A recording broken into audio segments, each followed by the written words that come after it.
ઔરંગઝેબે જેટલા ભારતની અંદર મંદિરો નથી તોડ્યા એના કરતા વધારે મંદિરો તો ભાજપની સરકારે તોડ્યા.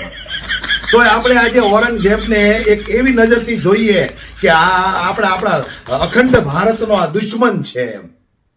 પણ દોસ્તો, હું તમને એટલી વાતની જાણ આપી દઉં કે ભારતીય જનતા પાર્ટીની સરકારમાં જેટલા મંદિરો ભારત દેશમાં તૂટ્યા છે ને એટલા ઔરંગઝેબે નથી તોડ્યા.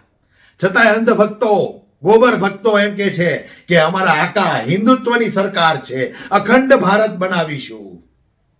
આજે વારાણસીની અંદર કોરિડોર બનાવવા માટે જૂના પ્રાચીન મંદિરો તોડવામાં આવે છે. ક્યાં છે બધા હિન્દુત્વની જે મોટી મોટી પીપુડીઓ વગાડનારા? ક્યાં છે? અંધભક્તો, બે શબ્દ બોલો. આ પ્રાચીન મંદિરો તૂટી રહ્યા છે, કોરિડોર બનાવવાનો છે. એટલે હું કહેવા માંગુ છું, આવી અંધભક્તિમાંથી જાગો અને ઓળખો તમારા આકાને. શરમ આવી જોઈએ. આપણા દેશના પ્રાચીન મંદિરો તૂટી રહ્યા છે. ક્યાં છે બધા બજરંગ દળ વાળા, વિશ્વ હિન્દુ પરિષદ વાળા, અખંડ ભારત બનાવવાની વાત કરવા વાળા? આજે આ મંદિરો, પ્રાચીન મંદિરો તૂટી રહ્યા છે. કોઈના મોઢામાંથી એક શબ્દ નથી નીકળતો, કારણ કે ગુલામ બની ગયા છે બધા, ગુલામ.